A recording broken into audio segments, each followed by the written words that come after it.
Hey there, I'm Sophia. And I'm Jacquis. Welcome to the Nightly on Hatch Plus, where the Sleepytime tea bear is a style icon. What's up, Sophia? How you doing tonight? I'm doing pretty well. That one made me laugh. The Sleepytime tea bear. Sleepytime tea bear, you know? Do you ever drink that? I have. It doesn't do much for me. Yeah, it doesn't do much for me. I drink it for the flavor. What is the flavor? Is it, like throat coat? I do throat coat a lot, and that has like a distinct flavor to me. Yeah. I can't remember the Sleepytime tea flavor. Sleepytime is chamomile and mint. And they have like different variations on it, I think, also. But the classic is chamomile and mint, which I like that flavor a lot. In the Pillow Fort, we have Sleepytime tea on tap. So how are you doing, Jacquis? I'm doing pretty good. I'm doing pretty great. I am feeling great tonight. It was a beautiful day today, so I'm feeling good tonight. I have a question for you. Yes. And I'm wondering, if this week was a book, what would the title of your book be? For this past weekend and today, I normally play baseball and basketball on the weekends. Oh. And I hadn't in the past like 2 or 3 weeks. And I got back into it this weekend. Okay, fun. Which was beautiful. It was fun. It was great. But the title of my book this week is This is 40. Even though I'm not quite 40, I'm not 40 yet. I'm still in my 30s holding on. But like my body is like, this is 40. This is what it feels like when you take a couple weeks off or you know just kind of laze around and eat everything and you come back and running up and down the court and playing these kids' games, My body feels it, so... Yeah. Well, they're high impact, too. Basketball is super high impact. And, I go through spurts with basketball throughout my life where, I play a lot and, knock all the rust off and I'm playing well and things like that. And then I'll not play for a while and then have to come back to it. And, that was much easier in my teens and 20s. But in my late 30s, whenever I go away from the game and come back to it, I'm at a place now where my body picks up the game pretty quickly again. As far as just the moving around and the playing and things like that. Yeah. But my body is we are still old, bro. And so I'm up here bumping around and spinning and jump stopping and stuff, which because that's what you do when you play. My mental part is there, but afterwards my body is why were you taking hits and doing all these things that you didn't need to do to score 4.5 points? You're a true competitor. I guess so. You can't help it.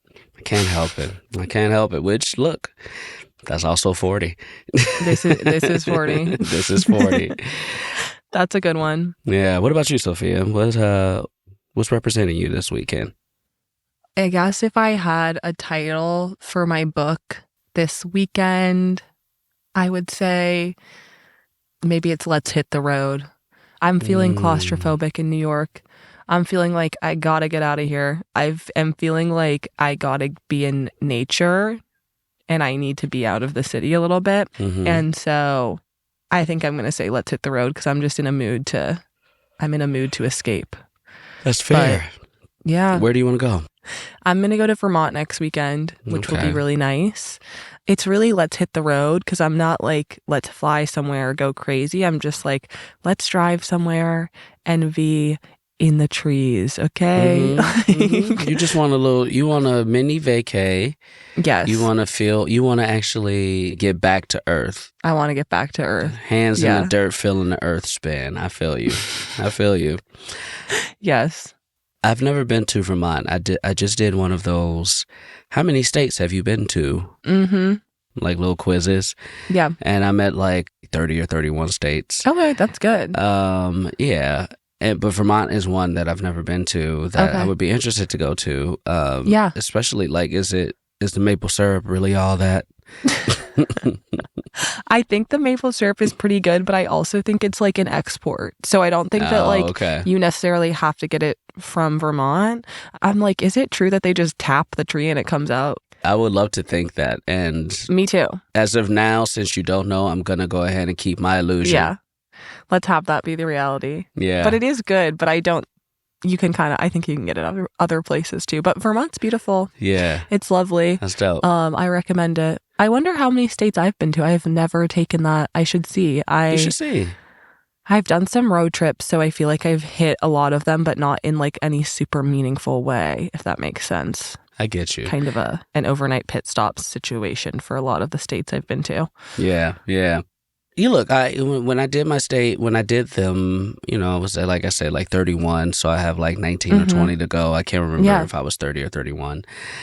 There are a few that I have no intention on ever going to, probably. Which ones? I don't want to offend anybody. Okay, but now I'm so curious. Well, I'll still say it. I just don't want to offend anybody. So we're prefacing this with no offense. But... Yes, this is no offense. It's not so much that I don't want to go to it. I just will never see a reason that I'll be in like Wyoming, for instance. Totally. See, I'm like, and I'll say this, like all love to Wyoming because I'm like dying to go spend time in Wyoming. Really? Yeah, it's just so pretty. That's what, okay. There's some good national parks. Okay. See, and I do want to go to more national parks. So maybe Wyoming needs to be on. This is what I need. I need to say, like, I haven't had a reason to want to go yet. And I need reasons to want to go. That's a good book title, though. I love that. Thank you. Let's hit the road. Let's hit the road. Something like that. But okay, Jacquis, I thought that we could air some of our grievances.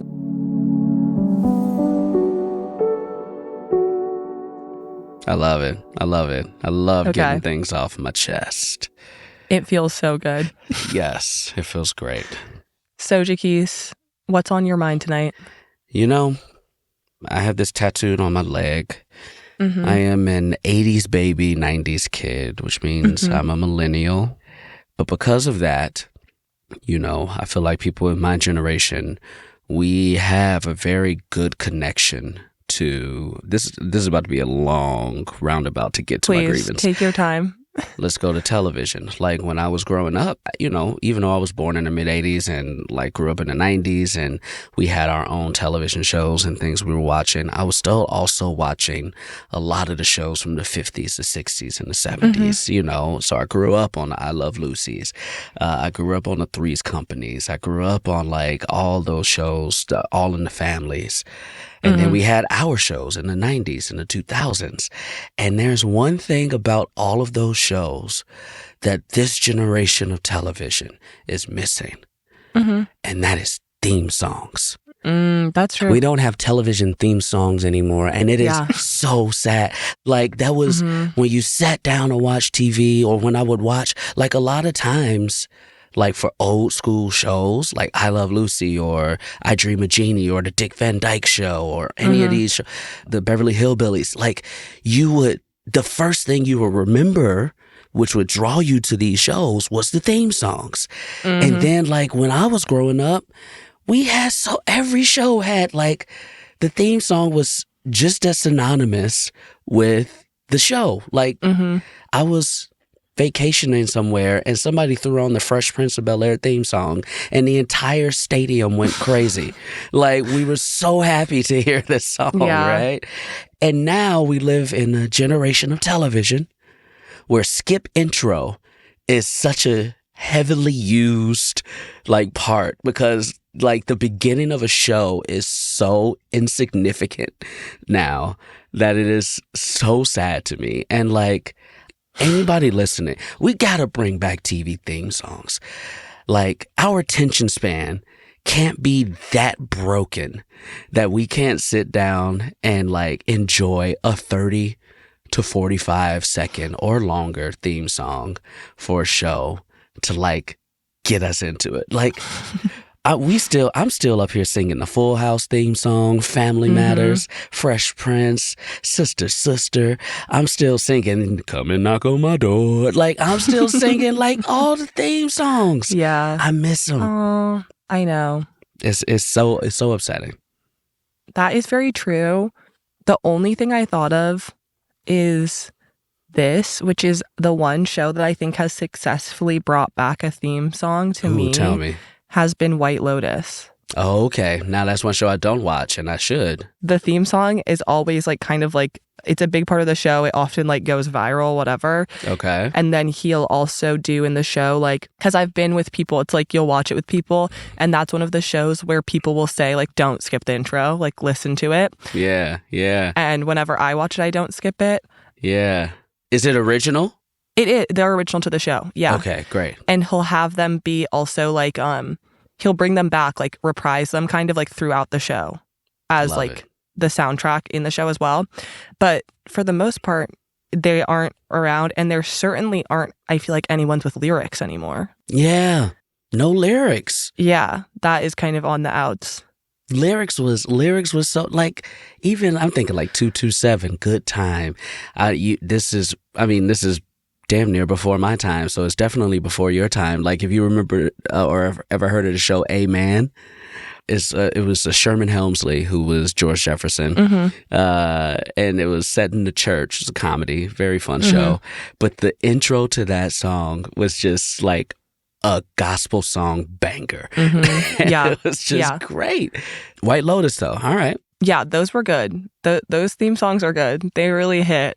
Okay. I know when you said Full House, I'm like, oh my God, I have to listen to that song. And I'm trying to think what other ones, or even we recently-ish talked about the OC. That has an amazing theme song. Absolutely. Which isn't original, I don't think. It's not original, but like nobody knew that song. That they may have made that song for that, or it was a very not known song, and then that song, which the same thing for like Friends. That was a thing.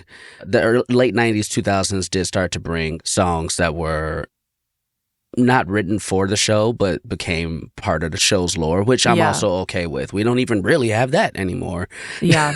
Which is so disappointing. And they certainly aren't doing the like intro like videos, like, or what would you even call that? The intro videos, which was also like... Yeah, like thinking about Friends, I'm like, that's iconic. That's iconic. Or like any of them. Fresh Prince still. The song and the video, like, it goes hand in hand. I know. It's sad because it also is like, makes it more of like ceremonious. Like I love, I don't know, it's so fun. It gets you in the mood. And it's like a beautiful framing device. Yeah. When the Stranger Things themes come on, like, it's just like, all right, we know what we're about to get into. Like, that's true. Yeah. Yeah. Wow, Stranger Things does seem like one of the last ones as well, huh? It is. Because I can like hear that in my mind. Wow. Yeah. I needed to get that off my chest. I hope everyone agrees with me. I really agree with you. So. Okay.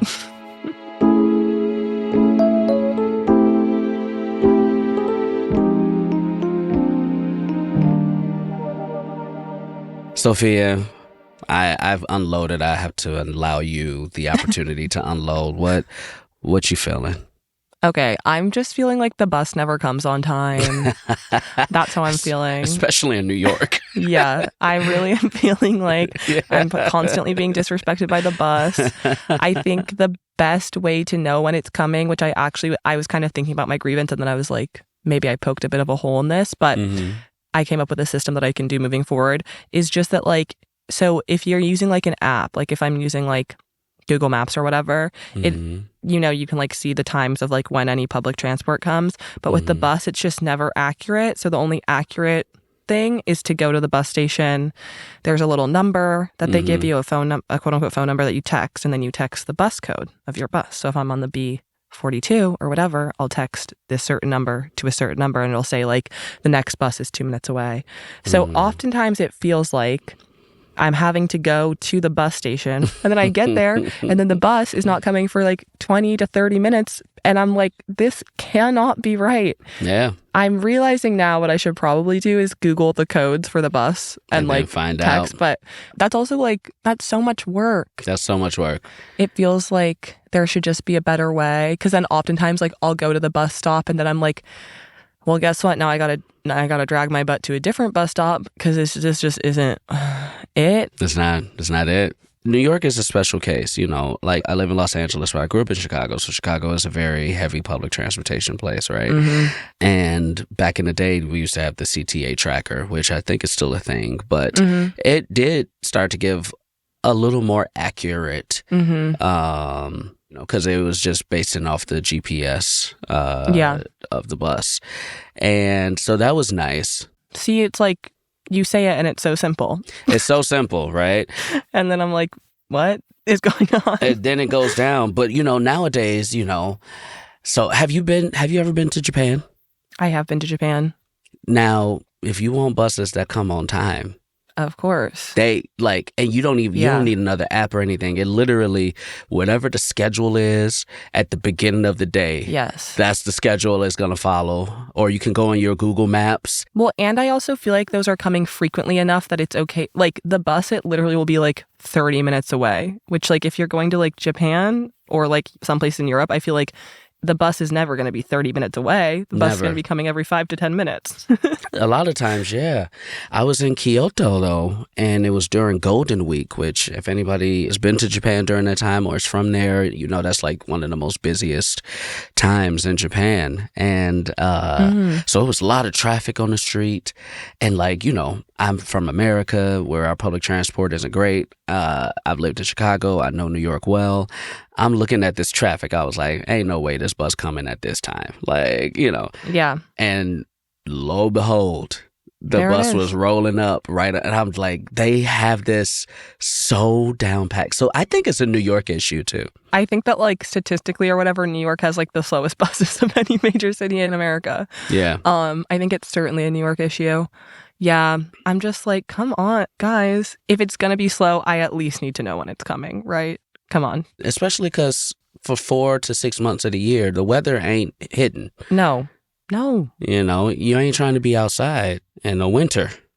I'm really relying on the bus in Brooklyn because the trains are not wanting to take me to a lot of the places I want to go to. But yeah, this is all part of also my bigger conspiracy, which is the conspiracy around me needing to buy a car. So not in New York. You don't need it. I want one so bad. Yeah. 2 of my friends have little Vespa. Well, one of my friends has a little Vespa. The other one has a moped. So I'm like, maybe I'll get one of those. That's what you should get. Get one of them little mopeds or scooters or whatever. Yeah. I want one of those in LA. And yeah, it's cute. We don't take the bus or anything. We just don't. But it would be nice to go close places. Yes. Yeah. All right. Well, I think your grievance is you just got to leave New York. Yes. That's the answer is I need to leave New York and buy a moped. Well, buy a moped, live in Japan for a year and experience what like an efficient city is like. Yes. And then come back and it'll be even worse than before. Yes, and come back and your grievance will be this every single night. Yes, exactly. Yeah. Well, Jacquis, I feel more tired. I feel lighter from airing my grievances. I hope you feel the same. I think it's time for me to turn in. I will talk to you next time. Good night, Sophia. Good night, Jacquis.